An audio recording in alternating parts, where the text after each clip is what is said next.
আসসালামু আলাইকুম। যারা এই যে শ্যাম্পুনি Z32, Z33 বিভিন্ন ধরনের মডেলগুলো আছে, প্রায় মডেলগুলোতে সেম একটা প্রবলেম পাওয়া যায়। শ্যাম্পুনি ফোনগুলোর কথা বলতেছি।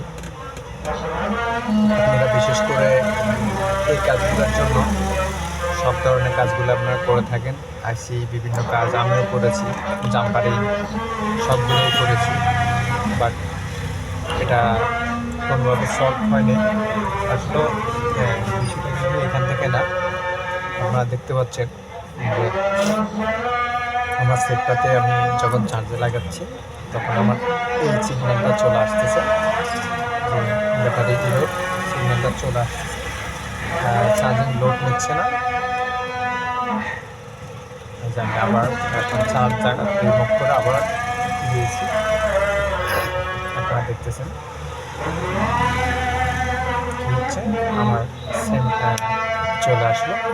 তো এই কাজটা করার জন্য আপনাদের তেমন কিছু করতে হবে না, জাস্ট সামথিং ছোট্ট একটা কাজ আপনারা ওইটা করে দিলেই আপনাদের হয়ে যাচ্ছে। সেই কাজটা হচ্ছে কি, কোনো আইসি রিমুভ করতে হবে না, এরপর আপনাদের কোনো কিছুই করতে হবে না। একটা কাজ করলে হবে, সেটা হচ্ছে গিয়ে আপনার ফিঙ্গার থেকে এই সমস্যাটা, আপনি ফিঙ্গারটা উঠাই ফেললে আপনার কাজটা হয়ে যাবে। দেখেন আমি কিছুই করলাম না, জাস্ট ফিঙ্গারটা উঠিয়ে দিলাম। এখন আপনারা দেখবেন যে চার্জটা ক্লিয়ার হবে। দেখতে পাচ্ছেন সেটটা এখন চার্জিং নিচ্ছে, চার্জ বরাবর নিচ্ছে এবং চার্জ জমাও হবে, সব কিছু ঠিক থাকবে। আপনার থেকে আর কোনো কাজ করতে হবে না, এটুকু করলেই চলবে। আপনারা যদি বলেন যে চার্জটা নিচ্ছে কীভাবে বুঝবো, তাহলে আপনাদেরকে আমি একটু দেখিয়ে দিচ্ছি চার্জটা কীভাবে হচ্ছে। আর আমি এখন চেষ্টা করব ফিঙ্গার ঠিক রেখে ওই ফিঙ্গারটাকে সলভ করার জন্য। তো ভিডিওতে আপনারা থাকবেন, দেখবেন ফিঙ্গারটা হচ্ছে কি না। এটাই আমি এখন ফিঙ্গারটা কাজ করবো, এটা চার্জ হতে থাকে,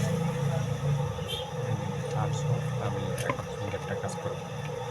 জাস্ট ফিঙ্গারটা তো কাস্টমার তো মানবে না, কাস্টমার বলবে আমি চার্জিংয়ের জন্য বুঝেন। সবাই কাস্টমারদেরকে বোঝানোটা খুব কঠিন হয়ে যায়, অনেক ক্ষেত্রে আমরা কাস্টমারদেরকে বুঝাইতে পারি না, ওনারা বুঝেই না যে আসলে আমাদের থেকে কী করতে হয়, আমরা কতটা শ্রম এক একটা কাজে দিতে হয়, এগুলো কাস্টমাররা বোঝে না। তো সেক্ষেত্রে আমার আসলে বিষয়টা হচ্ছে মাইক্রোস্কোপে ক্যামেরাটা না থাকাতে আমি আপনাদেরকে একবার ক্লিয়ারলি হয়তো দেখাতে পারবো না, কিছুটা আপনাদেরকে আন্দাজ দিতে পারবো। তো সেক্ষেত্রে আমাদেরকে করতে হবে কি, জাস্ট এই যে ফিঙ্গার যেটা আছে আমাদের, এই ফিঙ্গারের কোন জায়গাটা সমস্যাগুলো ঘটে সেটা আমি আপনাদেরকে দেখাচ্ছি। সেটা হচ্ছে কি, আমাদের এই ফিঙ্গারের পাশে অনেকগুলো পয়েন্ট থাকে, যেগুলো আমাদের ফিঙ্গারের পয়েন্ট, এগুলোতে মূলত কার্বন বসে থাকে। যে কার্বনের কারণে আপনার এই সিগন্যালটা আমাদের চলে আসে, আবার অনেক ক্ষেত্রে এই যে ফিঙ্গারটা শর্ট হয়ে যায়, এই শর্টের কারণে আমাদের এই সমস্যাটা দেখায়। তো আসলে আমি অ্যাকচুয়ালি কোনো ভিডিও ছাড়ি না, বাট ভিডিও দেখারও ইচ্ছে আমার খুব কম দেখি, নিজের চেষ্টা করতে থাকি যতটুকু সম্ভব হয়। না পারতে কখনো যদি বিশেষ করে দেখাটা খুব জরুরি হয়ে যায়, দেখতেই হয় কাস্টমারের চাপে, তখন আমি বিশেষ করে কোনো একটা ভিডিও দেখি। আমি এই জিনিসটা আপনাদেরকে এই জন্য দেখাচ্ছি যে জাস্ট আপনারা এটা পরিষ্কার করে দেওয়ার পর আপনাদের এটা হচ্ছে কি না এই বিষয়টা আপনারা দেখাচ্ছি। যদি না হয় তাহলে এখানে তো আর তেমন কোনো কাজ করার কিছু থাকে না, আপনারা এটাকে এবং কোনো কাজ করতে পারবেন না। কাস্টমার বলবে আমার ফিঙ্গার ঠিক ছিল, এই সেই অনেক কথা বলবে।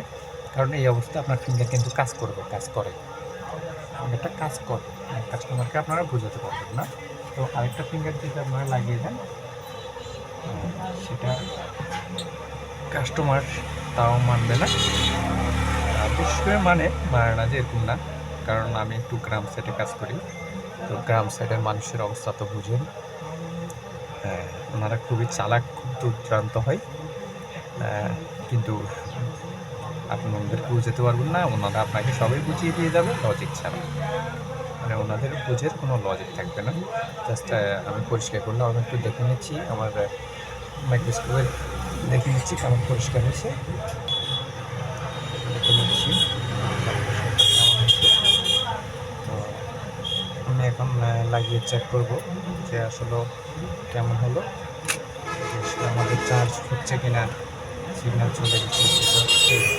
আমাদের 41 ছিল, কারণ 44 আমি চার্জ তা এখন কী হয়েছে, ফিঙ্গারটা লাগানোর পরে হচ্ছে কিনা ওই বিষয়টা চেক করবো। দেখতে পাচ্ছি আমি ফিঙ্গারটা লাগিয়েছি, বাট আমার থেকে চার্জারটা রিমুভ করে আবার দিতে হবে, কারণ না হলে এভাবে দেখাতে পারে। রিমুভ করলাম, এখন আমি আবার চার্জার দিয়ে দেখলাম, দেখবো যে আমার কেমন হলো, চার্জটা হচ্ছে কিনা।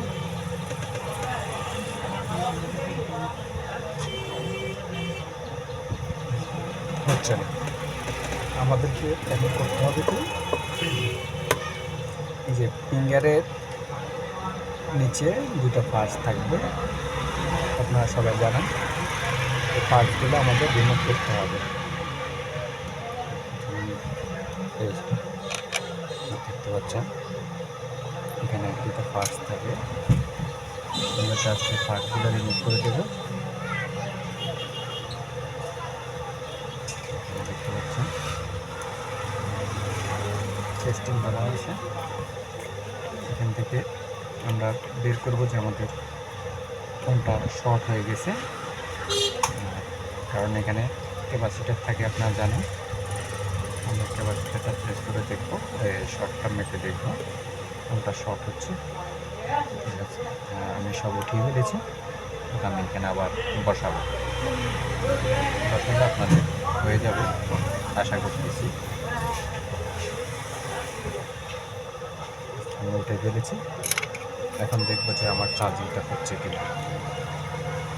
চার্জিংটা আমার চার্জার থেকে কেবলটা খুলে নিলাম, আবার কেবলটা দিয়ে দিলাম, এখন দেখবো যে চার্জটা হচ্ছে কিনা। এই যে আমাদের চার্জটা হচ্ছে ক্লিয়ার। তাহলে আমার থেকে ক্যাপাসিটার ডায়েট, দুটো ক্যাপাসিটার এখানে থাকে, একটা ডায়েট থাকে আর রেজিস্ট্যান্ট থাকে।